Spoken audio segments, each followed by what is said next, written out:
Hello everyone, this is Chadwar, the UFC commentator for TVN Sports in Korea. We are now joined by the number 6 in the UFC welterweight rankings, Stephen Wonderboy Thompson. Hello sir, I'm a huge fan. It's an honor to have you on our show. Dude, glad to be on with you, my friend. I appreciate you having me on. Thank you. Now, you're returning to the octagon for the first time in 12 months. How do you feel right now? I feel great, excited to be going out there and fighting in front of the fans, especially so close to home, not too far, a short flight away. Yeah, it's been a year since I fought. Ended up having a collarbone issue, but now that that's fixed and ready to rock and roll, I'm excited to be out there and do it again. Would you say that you're 100% right now? I would say I'm 100% for sure. Weight's coming off nicely. I feel good. Training camp was great. Now it's just, obviously getting through the obligations of the week and getting that weight down, and then we'll be ready to rock and roll Saturday. Now, you might find this interesting, but did you know that the Koreans have a nickname for you? No, are you kidding? No, so the last time I did a tour, I was in South Korea. I was in Seoul, and this was, I think, right after I beat Johnny Hendricks, I think. But I loved it. I loved it. I definitely, one of my favorite places to be is South Korea. It was awesome. You do have a lot of following here, but many fans here refer to you as Professor Thompson because many fighters who you have defeated, like Whittaker, Masvidal, and Luke Hay, improved significantly after fighting you. It's like as if you teach them a lesson like a professor. Any thoughts on this? Wow, dude, that's pretty cool. I had no idea. That's awesome. Thank you guys. The Professor Thompson. I love it. I love it. I think that's great. You're also famous here for being a big fan of video games. What games are you playing these days? Oh man, right now my main game that I've been kind of dabbling with is the new Call of Duty. The new Call of Duty I've been rocking. So I do love. My original game was PUBG back in the day. That's what I started with, especially when it comes to the VR games. Korean game. Kind of dabbled with pretty much. Yeah, man.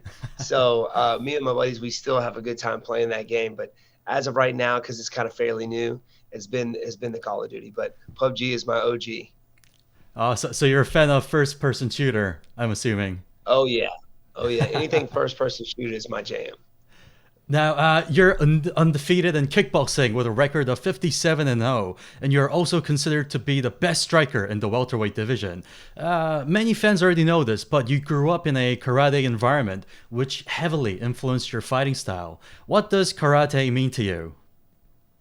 Oh man, it's definitely my heart, to be honest with you. I've been doing the martial arts and karate since I was 3 years old, and that's still something that I train every day. And if it wasn't for karate, I wouldn't be the fighter I am today or the person I am today. So it definitely holds a special place in my heart and something that I will constantly be training for the rest of my life. It is my understanding that transitioning from kickboxing to MMA or even from karate could be very difficult. What's your thoughts on this? Yeah, well, I mean, I think it's how you put whatever style that you're doing, how you make it as put the full contact use.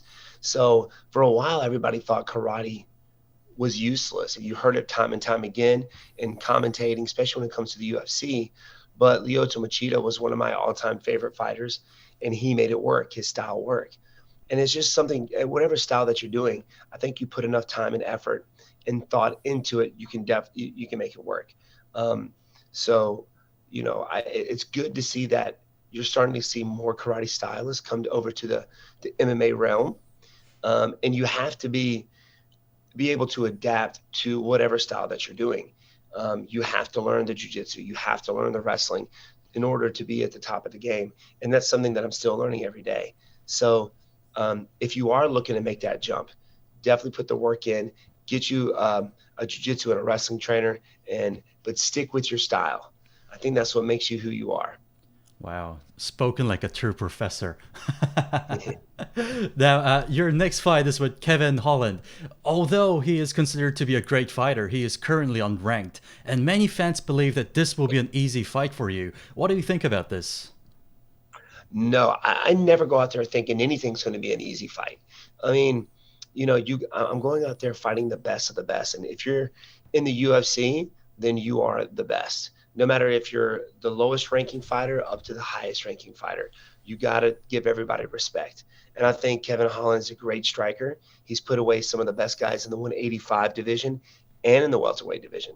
So the guy's got he's got more fights than I do in MMA. And so I got to respect that. So I got to go out there and make sure that I'm on point, I'm focused, and ready to rock and roll.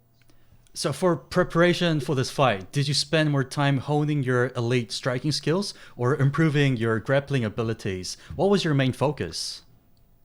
I think it's a little bit of both. I mean, I always give, my striking and stuff. Obviously, that's what I'm known for. But like I said, at this level, you're facing guys who are high level grapplers, and you never know what somebody like Kevin Holland, who evolves after every fight, is going to do. Is he going to take it to the ground? Is he going to try to submit you, or is he going to keep it standing? So I got to be able to go out there and adapt to whatever he does. Very much looking forward to the fight. Now, finally, any words to the Korean fans who will be rooting for you this weekend? First, everybody in Korea, thank you guys so much. I love having you guys as fans. Hopefully I'll be able to make it back to South Korea. Be checking me out, and hopefully you guys are tuning in for the fight this Saturday. I always visualize my hand being raised. So thank you guys. Stephen Thompson, everyone. Thank you so much for your time, sir. Anytime, my friend. You have a good one, my friend. You too. Have a good one. Have a good day. Yes, sir. You too, brother.